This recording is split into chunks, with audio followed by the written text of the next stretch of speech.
The Lord be with you. And with your spirit. Proclamation from the Holy Gospel according to Matthew. Glory to you, O Lord.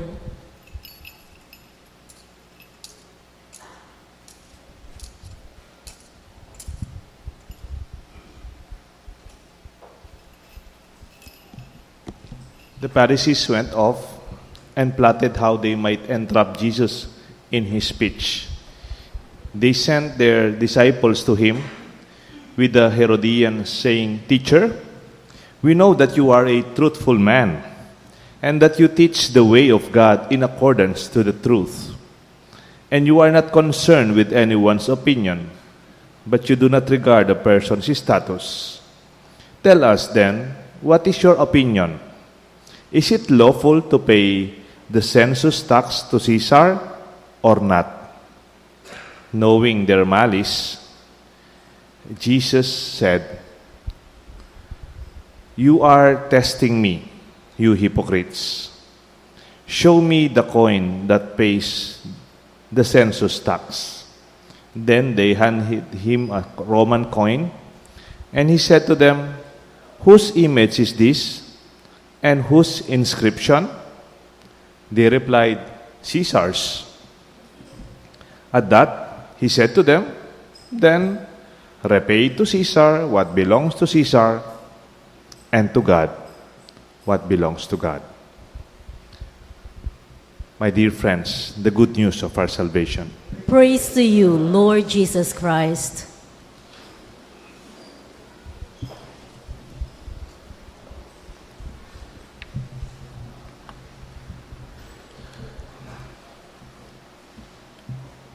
In the name of the Father, the Son, the Holy Spirit.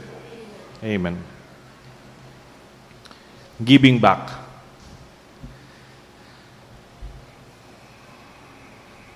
For common good as our social capital. A question is given to Jesus, but with malice. They ask a question out of sincerity. They ask a question, they are not interested with this answer. They only wanted to entrap him. Kaya nga, a question with malice. Sabi niya, "Lord, is it lawful to pay census tax to Caesar or not?" Because he knew their intention, he did not answer them directly. Rather, he answered them with a question. Tanong at sinagot sa tanong. "How about you?" Sabi niya. "Look at this coin." Naghiram lang po siya ng coin. Wala yata siyang pera. "Whose face is here? And whose inscription is it?" Then they said, "It's Caesar's." And then Jesus said, "Then bring back to Caesar what belongs to Caesar, and give to God what belongs to God." I would like to entitle our reflection from the perspective of giving back, either to Caesar or what belongs to God.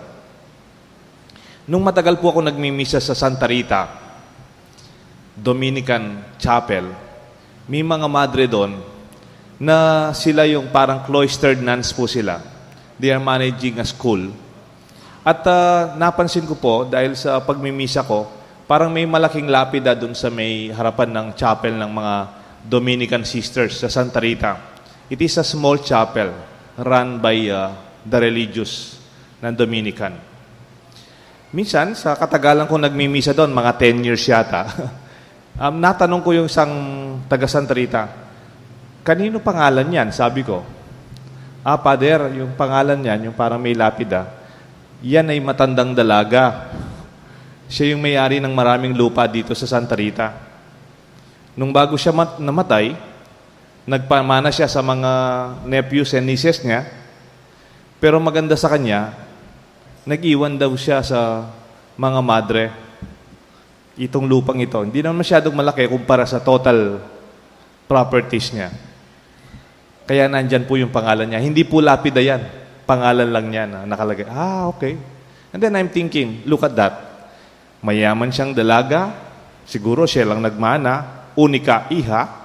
And yet, before she died, she gave what to her relatives, but she also gave for what they call common good. Giving back. You know, I'm very happy for that lady. You know why? Because of her, may lugar kaming pagmimisahan. Because of her, mayroong lugar yung mga batang nag-aaral. May common ground. There is this common place. My dear friends, giving back is a way of seeing something far beyond what we really need. It could be possible. You can give back not only financially. You can give back by planting trees.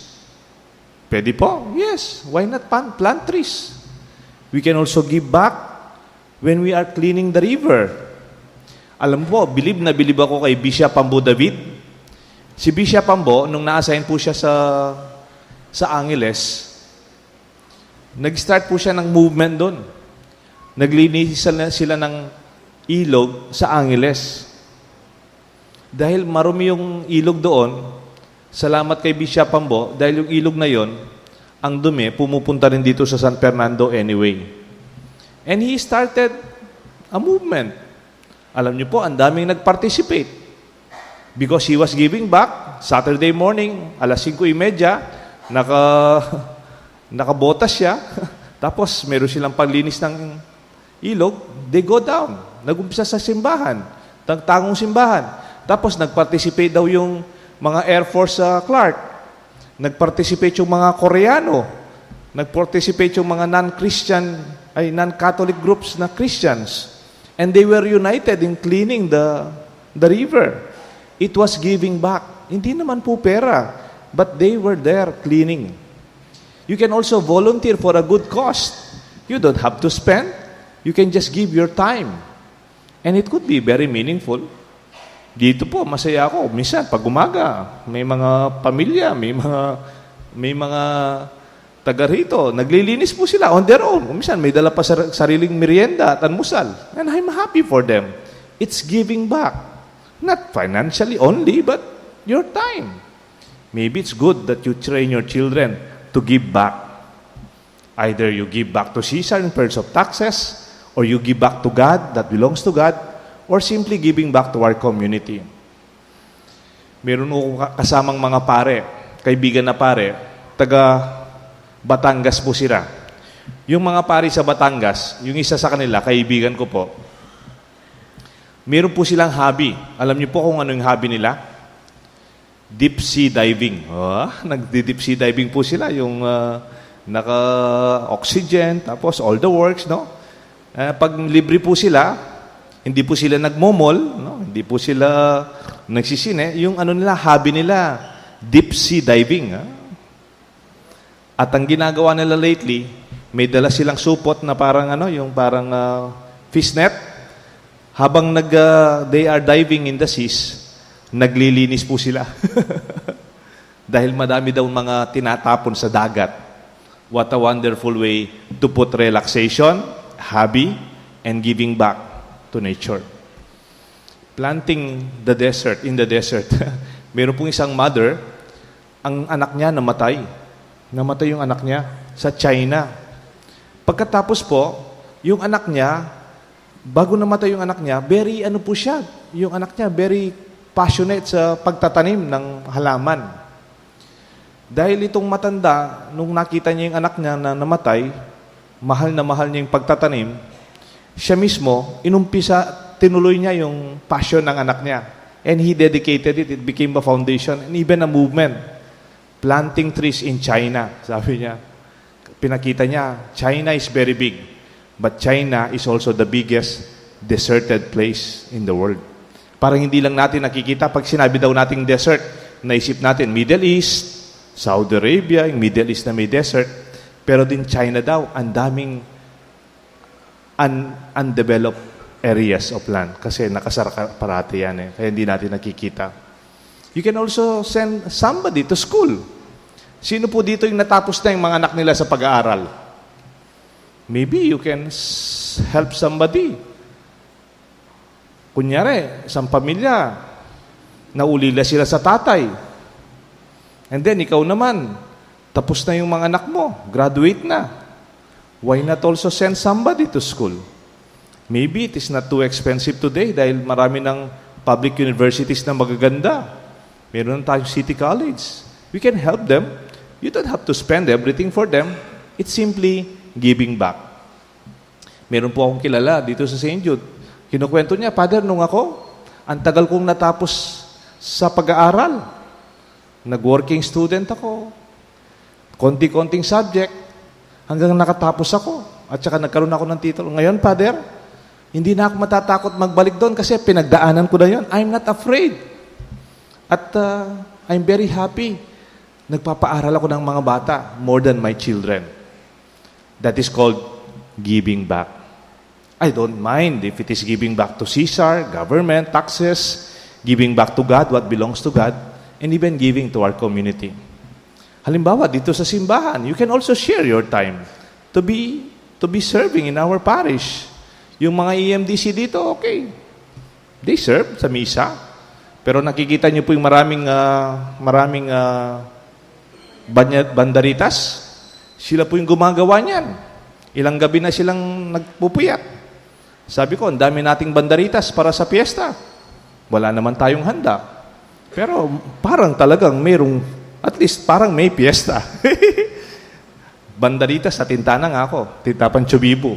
Problema na kanyan. Handaan. But, you know, I'm very happy when I see people just simply giving what they can give in whatever we are joyful. Because in this way, we also make our life fulfilling. Meron pong mag-asawa, ang pangalan ng mag-asawa, particularly ang babae, Consuelo. At nung nagtatrabaho po ako sa social action, meron pong Consuelo Foundation. So, dinatdan ko yon. They are giving funds. At ang pondo po sa mga bata, scholarship, sa mga bata na may malnourished, sa mga bata na iba't ibang need. Consuelo Foundation. Sa katagalan kung nagre-receive kami ng pondo from them, they are very professional, very professional. Nakabase sila sa Makati. At yung palang Makati office, extension lang nung Hawaii office nila, yung main office. Ngayon pala si Consuelo ay Ayala, Algiers. Kapatid ng mga Ayala na nag-asawa ng General Algiers na US military, wala silang anak. Ang pilido niya, Ayala. Hindi lang pilido, talagang she's part of the Ayala family. Tapos itong asawa niya, military general, who's also gifted financially sa Hawaii. You know, before they died, itong mag-asawa na walang anak, nagbigay sila ng mana sa napakadaming bata. You know, up to this time, you can check it out in your internet, Consuelo Foundation. And I'm very happy that they were giving to more than 400,000 students in the whole world because of their generosity. That is called giving back. Wala na sila ngayon. They're already dead. But their legacy continues. May I read the simple vision of Ayala or Consuelo Foundation? Sabi, I would like to renew hope to those who lost it and to give hope to those who never had it. Yun lang. To renew hope to those who lost it and to give hope to those who never had it. It's not even financial. It's giving hope. Giving back the hope that was lost in children na maybe namatayan ng magulang o nagkaroon ng sakuna sa buhay nila. We give hope back to them. And we give hope to those who never had hope. Wonderful. And if you read more on giving back, sometimes they call it philanthropy. Masaya rin po ako. Minsan nagbabasa rin ako. Si Bill Gates, ngayon hindi na daw nagtatrabaho sa Microsoft. Si Bill Gates nga, nag-retire na siya. Nag-retire na siya. Habang malakas daw siya, he's now working for his wife. Ang boss niya, ang wife niya. Bakit po? Kasi yung wife niya, siya yung parang pinaka-head ng kanilang foundation. No? At they are giving now. At anong ginagawa nila? Nagbibigay sila ng computer? Hindi. They are helping they are helping in Africa for the further education of teachers. They are working to fight malaria. And recently, they have given a lot of money for Ebola research. They gave more than the American government gave. What a wonderful ideas of giving back. If you can only teach your children the joyful experience of giving back is also fulfilling as an experience. Kayo po, naranasan nyo na yung magbigay? Di ba mas masarap yung nagbibigay kaysa sa binibigyan? There's a certain joy that you cannot, parang hindi mo matawaran. Sabi nga nung isang quotation na nabasa ko, I'm just passing by in this world. May I not take more than what I gave. Or in another word, sabi po, give more than what you take. Kung minsan, inisip natin, I would like to take this. But the question is, what did you give back in return? What belongs to Caesar? What belongs to Caesar? The coin. The coin belongs to Caesar. Give it back to Caesar. Kaya may pirma siya, may picture siya. Balik nyo kay Caesar. But give back to God what belongs to God. What belongs to God? Everything belongs to God. Everything. Kung yung coin may inscription na mukha ni Caesar, if you look into your hearts, in your heart, the name of God is inscripted when we were baptized. The face of God is in us, for we were made in the image and likeness of God. Gusto ko pong mag-share sa inyo sa isang tao na gusto niyang i-conquer ang buong mundo. Ang pangalan niya po, Napoleon. Kilala niyo po si Napoleon? Napoleon. Hindi yung iniinom na Napoleon. Hindi. Yung emperador. Hindi rin iniinom din iniinom din yung emperador, no? Si Napoleon Bonaparte. Alam niyo po nung buhay si Napoleon, he wanted to conquer everything around the whole world. And then nung huling-huli po, yung Battle of Waterloo, natalo siya. Tapos he was exiled in an island called St. Helena Island. You know, parang nagka-conversion siya doon eh. Alam niyo po, nung kasing, alam niyo po yung koronasyon ng hari, darating yung Pope o kaya yung representative ng Pope, bibigyan siya ng corona, di ba? Parang coronation of the king. Nung kokoronahin na siya ng Santo Papa bilang emperor ng France, ang ginawa niya, kinuha niya, at saka niya linagay yung corona sa sarili niya. Sabi niya, I do not recognize any authority other than my own authority. He empowered himself. And from there, he began conquering churches and even universities that belong to the church. Kung pumasyal po kayo sa France, makita niyo yung magagandang mga building. Ngayon, sabi nila, dating church buildings yan. Kinuha ni Napoleon. Dating mga basilika yan. Kinumpiskate ng government. And sabi po nila, mayroon pong expression si Napoleon. Nung nakakulong na po siya, parang nagkaroon po siya ng conversion. Can you put it back? Can you put it back? Kung yung Alexander, sabi po niya, sinulat ni Napoleon ito, Alexander the Great po yan, Caesar of Rome, Charlemagne, Charles the Great of Germany, and I, mga emperor po ito built our kingdom out of brute, violence, power, and dreadful fear. But where are their kingdoms now? But there is a man, sabi niya. Pwede nang ilagay. But there's one man who established his kingdom in peace, mercy, service, love, and humility. And until now, people leave everything and follow him. And his name is Jesus Christ. Kung minsan inisip natin, halimbawa si Caesar, hanggang kailan lang ba yung authority ni Caesar? Hanggang ilang generations after, wala na. Kung naposyal po kayo sa Rome, Kung mapapasyal po kayo sa Rome, makita nyo, ang mga kingdoms of Rome, they are already underground. And then when you look up, you see St. Peter's Basilica. The kingdom of God is still reigning and growing and alive. I just want to end with these two ideas from two terms. First, the word success. Success means what you take with you.